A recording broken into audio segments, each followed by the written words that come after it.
ക്ലാസ്സിൽ നിന്ന് പുറത്താക്കിയ സംഭവം നമുക്ക് അറിഞ്ഞതാണ്. ഒരു മുസ്ലിമിനെ സംബന്ധിച്ചിടത്തോളം അവൻ്റെ തുടക്കം മുതൽ അവസാനം വരെ മത നിയന്ത്രണത്തിലാണ്. ഏതൊരു കാര്യം ചെയ്യുമ്പോഴും എല്ലാ പ്രവർത്തനത്തിൻ്റെയും നാം ആശ്രയിക്കുന്നത് നമ്മുടെ മതത്തെയാണ്. എന്നാൽ മറ്റുള്ളവർക്ക് അങ്ങനെയല്ല. അവർക്ക് അവരുടെ ആവശ്യങ്ങൾ വരുമ്പോൾ അവരുടെ സമയങ്ങളിൽ അവരുടെ തീരുമാനങ്ങളും മതനിയമങ്ങളും മാറ്റുന്നുണ്ട്. അല്ലാഹു സുബ്ഹാനഹു വ തആല പരിശുദ്ധമായ ഖുർആനിലൂടെ പറയുന്നു, അൽയൗമ അക്മൽതു ലക്കും ദീനക്കും വഅത്മംതു അലൈക്കും നിഅമതി വറദീതു ലക്കുമുൽ ഇസ്ലാമ ദീന.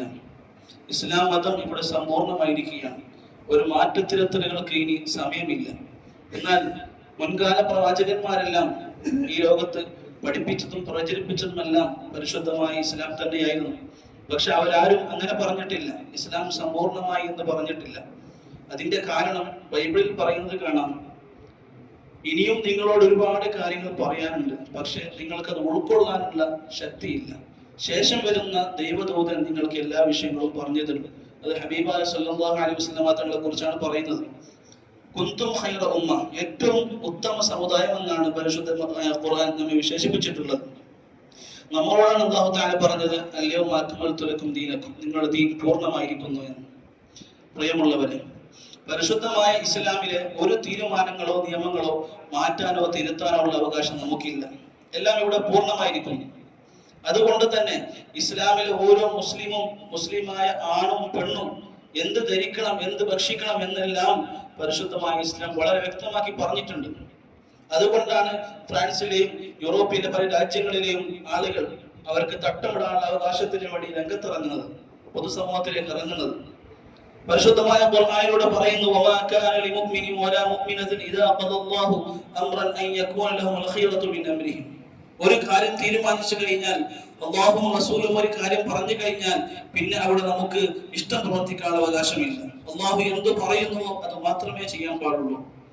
വമൻ യഅസില്ലാഹ വറസൂലഹു ഫഖദ് ളല്ല ളലാലൻ മുബീന. അല്ലാഹുവിന്റെയും റസൂലിന്റെയും തീരുമാനങ്ങൾക്ക് എതിരെ പ്രവർത്തിക്കുന്നത് അത് ഏറ്റവും വലിയ പിഴവിലേക്കാണ് ചെന്നെത്തുന്നത്.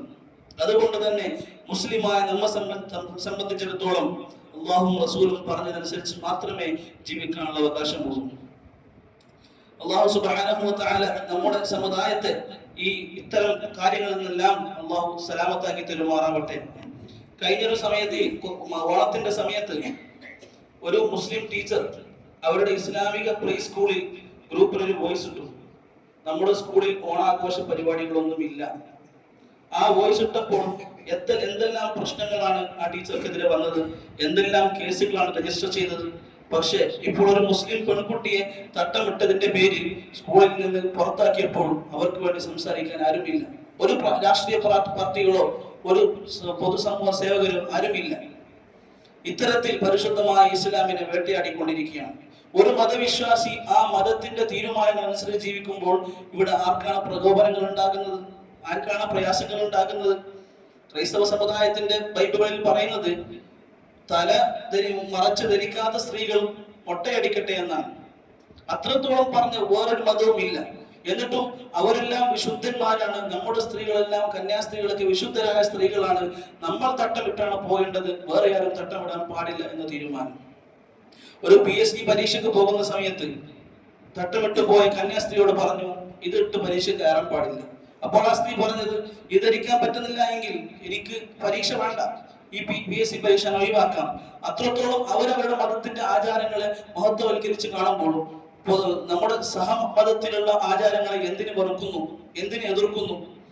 അതുകൊണ്ട് തന്നെ പരിശുദ്ധമായ ഇസ്ലാമിന്റെ തീരുമാനങ്ങൾ എതിർക്കാനാണ് അവർ ശ്രമിക്കുന്നത്. മുസ്ലിമീങ്ങൾ എന്ന് പറഞ്ഞാൽ മതത്തിന്റെ കീഴിലാണ് പൂർണ്ണമായും ജീവിക്കുന്നത്. എന്നാൽ മറ്റുള്ളവരങ്ങനെയല്ല. നമ്മൾ ഏറ്റവും മുഹല്ലമായ നജസായി കാണുന്ന കൽബ് ഖിൻസീർ, അതിന്റെ പേര് മലയാളത്തിൽ പറയാൻ പ്രയാസമുള്ളത് കൊണ്ടാണ് അങ്ങനെ പറയുന്നത്. ക്രിസ്തു മതത്തിൽ പറയുന്നത് ആ ഖിൻസീറിനെ തൊടാൻ പാടില്ല, ഭക്ഷിക്കാൻ പാടില്ല, അത് തൊട്ട സ്ഥലം പോലും തൊടാൻ പാടില്ല എന്നാണ്. പക്ഷെ എന്നിട്ട് അവർ ചെയ്യുന്നതോ അവരുടെ ആഘോഷ വേളകളിലും അവരുടെ സന്തോഷ നിമിഷങ്ങളിലെല്ലാം അവരതിനെ ഭക്ഷിക്കുന്നുണ്ട്, അതിനെ വളർത്തുന്നുണ്ട്. അപ്പോൾ അവർ മതത്തിന്റെ പൂർണ്ണമായി അംഗീകരിച്ച് ജീവിക്കുന്നവരല്ല. അതുകൊണ്ട് തന്നെ പൂർണ്ണമായി മതത്തെ അംഗീകരിച്ച് ജീവിക്കുന്ന ഒരു സമുദായം ഇവിടെ ഉണ്ടാവാൻ പാടില്ല എന്ന് മനസ്സിലാക്കിക്കൊണ്ട് ചെറിയ ചെറിയ പ്രശ്നങ്ങൾ, വലിയ വലിയ വിവാദങ്ങൾ ഉണ്ടാക്കി സമുദായത്തിനിടയിൽ വലിയ ചേരിതിരിവുകൾ ഉണ്ടാക്കാൻ ശ്രമിക്കുകയാണ്. അല്ലാഹു സുബ്ഹാനഹു വ തആല മുസ്ലിം ഉമ്മത്തിന് സമാധാനം നൽകുമാറാവട്ടെ. ആമീൻ യാ റബ്ബൽ ആലമീൻ. നമ്മുടെ ഗസയിലെ സഹോദരന്മാർ വലിയ പ്രയാസത്തിലാണ്, സന്തോഷങ്ങളെല്ലാം അവരിൽ നിന്ന് കെട്ടുപോയിക്കൊണ്ടിരിക്കുകയാണ്. അല്ലാഹു സുബ്ഹാനഹു വ തആല സലാമത്ത് നൽകുമാറാവട്ടെ. ആമീൻ യാ റബ്ബൽ ആലമീൻ. അസ്സലാമു അലൈക്കും വറഹ്മത്തുള്ളാഹി വബറകാതുഹു.